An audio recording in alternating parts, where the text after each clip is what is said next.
Good evening and welcome to State of Business on Art Television. I'm Tamiru Nimsan. Let's have a look at the headlines.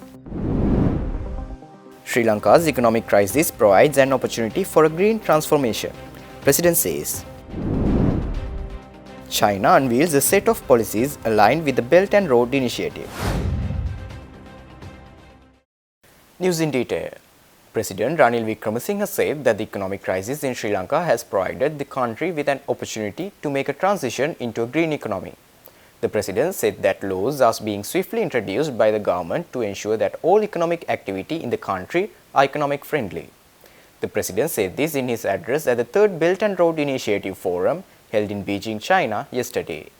Sri Lanka is recovering, as you know, from an economic crisis where we were declared bankrupt. As the economy stabilizes and in thinking of the future, we have decided and taken a decision to have a green transformation and a green economy. Now is an opportunity we have and we won't let go of it. Sri Lanka has numerous reservoirs built some thousands of years ago when we were hydraulic civilization and others at the moment in the present era. Thousands and thousands of reservoirs from about a hectare to as much as 300-400 hectares. Now this is energy which also, we have water which can also be used for solar panels. We have sunshine most of the time. Unfortunately, we haven't got enough rain, that's the problem. The renewable energy, the wind power in our part of the country can even go up to about 40 to 60 gigawatts. So the potential is there for Sri Lanka to have a green economy. The government will be introducing laws to ensure the transformation to a green economy. Laws in the interim which will ensure that the economic activity is climate friendly. At COP27, Sri Lanka launched its climate prosperity plan. The net zero 2050 roadmap will be launched during COP28. Speaking at the forum, President Wickremesinghe said that Sri Lanka is planning to appoint an international panel of experts to prepare a global investment program for the tropical belt of the globe. The president also sought financial assistance from the Green Silk Road Initiative and the United Nations in doing so, and said that the reports will be presented to both the UN and the Belt and Road Initiative of China. Along with coral reef systems, intervention to protect, restore and improve the management of forests, wetlands, grasslands, etc., which will increase carbon sequestration, reduce emissions, and enhance climate resilience. The natural capital of the tropical belt has a vast potential for green growth transformation. Significant investments in renewable energy, nature-based solutions, and pollution control in tropical belt will lead to significant changes in climate change and biodiversity loss, leading to a fast fix of the triple global crisis. Because what we fix here, what we do with the tropical belt, will also have its impact outside the tropical belt. That's what we have to remember. Therefore, Sri Lanka is planning to appoint a panel of international experts to prepare a global investment program for the tropical belt. We seek the assistance both of the Green Silk Road for harmony with nature, and as the Secretary General is there with the UN to prepare these reports and to be presented both to the UN and to the Belt and Road Initiative. I don't want to take any more of your time. This is the time not merely to express our views, but also get down and act. There's very little time left, and I know what it is like. I know what my friend from Nepal is feeling when the Himalayas are melting.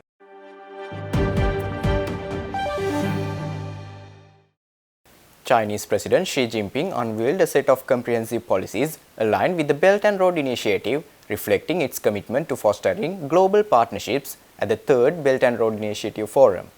The conference commenced under the auspices of Chinese President Xi Jinping in Beijing, China yesterday.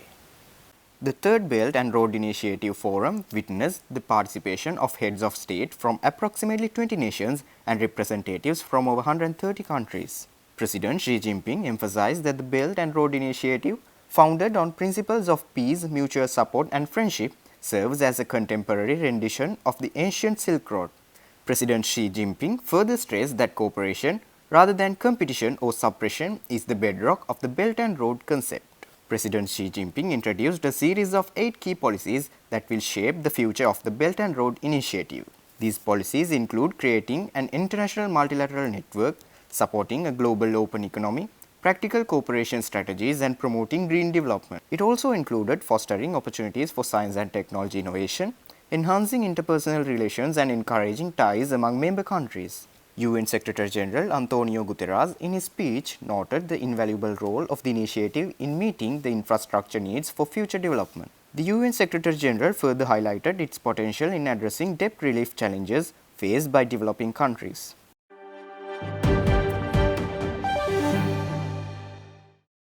Stay tuned, we will return after the short commercial break.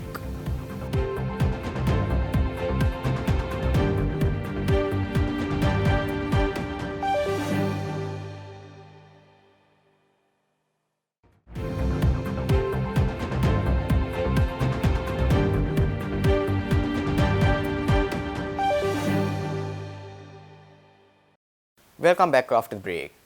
Port City Economic Commission Chairman Dinesh Veerakkodi announces that a cooperation framework agreement was signed in Beijing for the Phase 2 development of the Colombo Port City project to the value of 1.56 billion US dollars.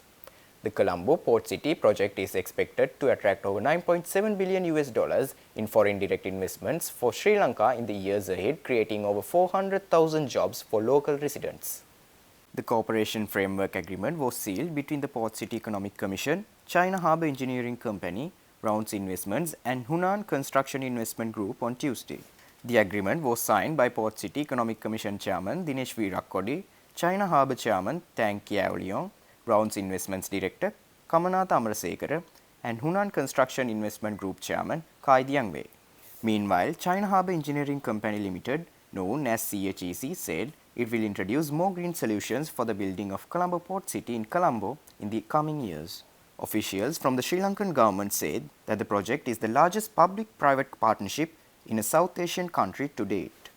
Construction of the project began in 2014, and the Chinese company will invest a total of 1.4 billion US dollars in the first phase of the mega project, and its total construction period is estimated to be between 20 and 25 years. Spanning 269 hectares of reclaimed land from the sea, the project is being built with the latest designs in sustainability and smart city concepts. When the first phase of municipal engineering is completed at the end of this year, the city will have over 6.3 million square meters of building space, boasting world-class offices, retail, and residential facilities. According to an assessment report by global accounting firm PwC, the Colombo Port City project is expected to attract over 9.7 billion US dollars in foreign direct investments for Sri Lanka in the years ahead. Moreover, it is also projected to create more than 400,000 jobs for local residents.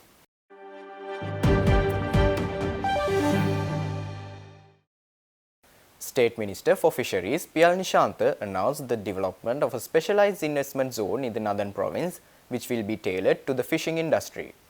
The State Minister said that this move aims to attract investments to the fisheries sector, which will foster growth and generate more employment opportunities. State Minister Piyal Nishantha said this during a press conference held at the Presidential Media Centre recently. The State Minister underscored that proactive measures have already been initiated to combat a network of intermediaries who have profited at the expense of the industry and consumers. The State Minister said that despite challenges, the transformation will be carried out to disrupt the monopolistic control exercised by a select group of suppliers and intermediaries. He said the primary objective is to facilitate the fishery cooperation in collaboration with Sri Lankan fishermen, ensuring the delivery of quality and dependable seafood to customers. Piyal Nishantha said that a series of programs will be held in November with a specific focus on the Northern Province to coincide with this year's World Fisheries Day. He said these programs will attend to mobile fishing services, issuance of fishing ID cards, registration of fishing boats, and resolution of issues concerning fishing signals. The State Minister also said that a testing centre affiliated with the Nara Institute is said to be established in the Kilnoche district. He further said that significant emphasis is also placed on projects with the potential to enhance foreign exchange earnings, including seaweed cultivation and sea leech breeding. State Minister Nishantha said that a program to provide kerosene subsidies for one-day fishing vessels is being implemented for the second time with aid from China.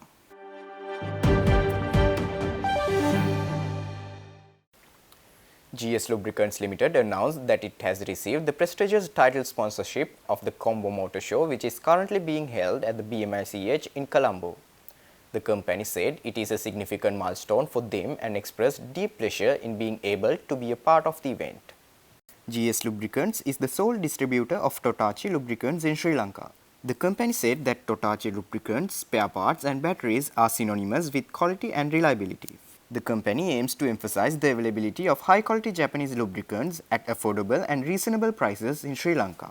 The company said that automotive enthusiasts, professionals and consumers who rely on top-quality products to keep their vehicles running smoothly are their target audience. Public-private partnership programs අද ලෝකෙම අලුත් trend එක බවට පත් වෙලා තියෙනවා. රාජ්‍ය අංශයේ පෞද්ගලික අංශයේ මැදිහත් වෙලා මේ රටවල් ගොඩනැගීම අද අපේ වගකීම් බවට පත් වෙලා තියෙනවා. ඉතින් මේ වගකීම තමයි අද මේ ශාලාවේදීත් ඉෂ්ට වෙන්නේ. අපි එකතැනම ඉන්නේ නැතුව මේ රට ඉස්සරහට ලෝකයේත් එක්ක යනකොට මේ අවස්ථාවන් අපිට ලැබෙන්න පුළුවන්. මේ ගත තීන්දුවත් හොඳම දේ හරි වෙලාවට ගත තීන්දුවක් වශයෙන් තමයි මම දකින්නේ.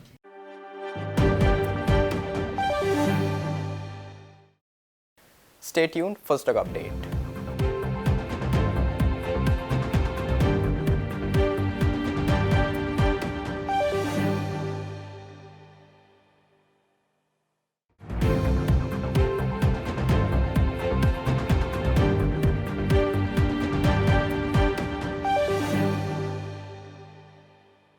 Trading at Colombo Stock Exchange ended on positive notes today. The all-share price index gained 33.26 to close at 10,590.42 and S&P SL20 gained 11.0 to close at 2,952.08. The turnover was 1.1 billion rupees and over 50 million shares were traded. Up next are forex rates.